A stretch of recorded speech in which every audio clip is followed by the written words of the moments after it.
अस्सलाम वालेकुम रहमतुल्लाहि वबरकातुहू। कुरान शरीफ में जो पढ़ते पढ़ते सजदा आ जाता है, जैसे यहाँ पर आप देखिए कि सजदा आ गया है। आप यहाँ से पढ़ रहे हैं वहुम ला यस्तकबिरून, यहाँ सजदा आ गया। तो अब आप सजदा कैसे करेंगे? हम में से बहुत सारे लोगों को मालूम नहीं है कि सजदा कैसे किया जाता है। बहुत सारे लोग हाथ उठाते हैं, नियत बांधते हैं, फिर सजदा करते हैं। बहुत सारे लोग तो सजदा ही नहीं करते हैं। तो सजदा करने का दो तरीका है। अब क्या दो तरीका है, हम आपको आसान तरीके से बता रहे हैं। देखिए, जैसे यहाँ पर आप पढ़ रहे हैं रब्बिहिम वहुम ला यस्तकबिरून। अब यहाँ से आगे वाली आयत आप उसी वक्त पढ़िएगा जब आप सजदा कर लीजिएगा। और अगर आप आगे वाली आयत पढ़ भी लेते हैं तो पढ़ लीजिए, लेकिन ये सजदा आपके जिम्मे में बाकी रहेगा। आपको कभी ना कभी ये सजदा करना ही पड़ेगा, क्योंकि ये सजदा आपके ऊपर वाजिब हो गया। यानी कि आप आगे पढ़ सकते हैं, लेकिन ये सजदा आपको करना जरूरी है। आप जब उठेंगे पढ़ करके तो आप सजदा कर लेंगे।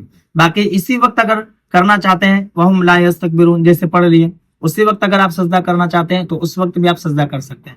सजदा करने का दो तरीका है। देखिए क्या क्या तरीका है वो हम आपको प्रैक्टिकल बता रहे हैं। सबसे पहला तरीका एक ये है कि जैसे कुरान शरीफ आप पढ़ रहे हैं, पढ़ते पढ़ते यहाँ सजदा आ गया, तो आप यहीं पर रोक दीजिए और कुरान शरीफ को इस तरीके से बंद कीजिए और साइड में रख लीजिए। अभी आप बैठे हुए हैं, ठीक है। आप इस तरीके से जैसे आप नमाज में सजदा करते हैं, इस तरीके से आप बैठ गए और अल्लाहु अकबर बोलते हुए आप सजदे में चले गए। सजदे में जो तस्बीह पढ़ी जाती है सुबहान रब्बिल आला, सुबहान रब्बिल आला, आप वो पढ़ लीजिए और अल्लाहु अकबर बोलते हुए आप इस तरीके से बैठ जाइए। ये आपका एक सजदा हो गया। और औरतें अगर हैं तो औरतें जिस तरीके से सजदा करती है, सिमट करके ये दोनों पैर दाएं तरफ निकाल लेगी और बिल्कुल सिमट करके अल्लाहु अकबर सजदा इस तरीके से सुबहान रब्बिल आला, सुबहान रब्बिल आला 3 बार, उसके बाद अल्लाहु अकबर। ये सजदा आपका अदा हो गया, ठीक है। दूसरा तरीका क्या है कि जैसे कुरान शरीफ में आप पढ़ रहे हैं और पढ़ते पढ़ते आपका सजदा आ गया, तो आप क्या कीजिएगा, देखिए कुरान शरीफ यहाँ पर आप रख लीजिए साइड में, ठीक है, अदब के साथ। उसके बाद आप क्या कीजिएगा कि आप खड़े हो जाइए। जैसे आप खड़े हो गए, खड़े होने के बाद बहुत सारे लोग क्या करते हैं, हाथ इस तरीके से उठाते हैं, नियत बांधते हैं। आपको ये सब करने की जरूरत ही नहीं है। सूरह फातिहा सूरह कुछ भी नहीं पढ़ना है, ठीक है। बस करना क्या है, इस तरीके से दोनों हाथ आपके खुले हुए हैं, अल्लाहु अकबर बोलते हुए आप सीधा सजदे में चले गए। इस तरीके से सजदे में आ गए। सजदे में सुबहान रब्बिल आला, सुबहान रब्बिल आला, सुबहान रब्बिल आला 3 बार, उसके बाद अल्लाहु अकबर बोलते हुए आप खड़े हो गए। ये आपका एक सजदा हो गया, ठीक है। ये दो तरीका हमने आपको बताया सजदा करने का।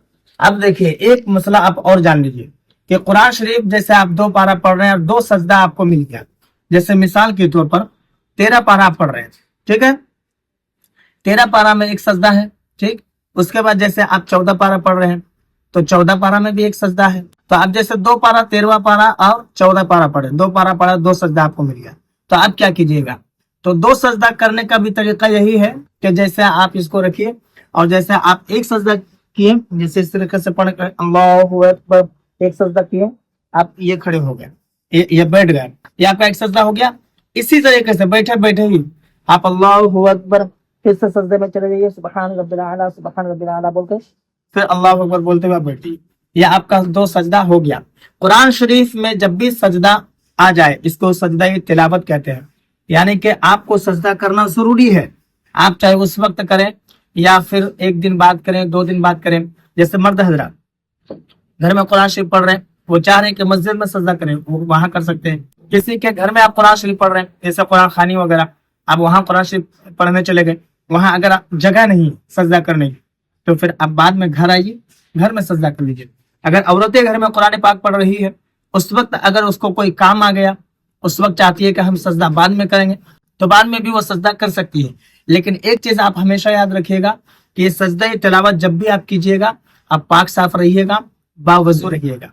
यानी कि जिस तरीके से नमाज के लिए हमें पाक साफ रहना पड़ता है और बावजू होना पड़ता है, उसी तरीके से ये सजदा भी करने के लिए हमें बावजू होना पड़ेगा। यानी कि हम वजू की हालत में रहेंगे।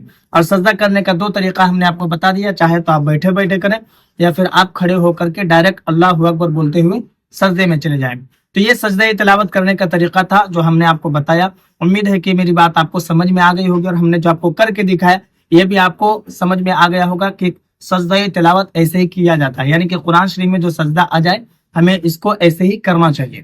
باقی اگر آپ کے من میں کوئی سوال یا پھر کوئی ڈاؤٹ ہو تو آپ مجھے کمنٹ پر ضرور بتائیں اور ویڈیو زیادہ سے زیادہ لوگوں میں شیئر کریں, کیونکہ بہت سارے لوگوں کو معلوم نہیں کہ قرآن شریف میں جو سجدہ آتا ہے وہ سجدہ کرنے کا کیا طریقہ ہے. تو آسانی سے یہ ویڈیو دیکھ کر کے اسے سمجھ میں آ جائے گا کہ سجدہ تلاوت ایسے کیا جاتا ہے. باقی اگر نئے ہیں چینل پر تو چینل کو بھی ضرور سبسکرائب کر لیں.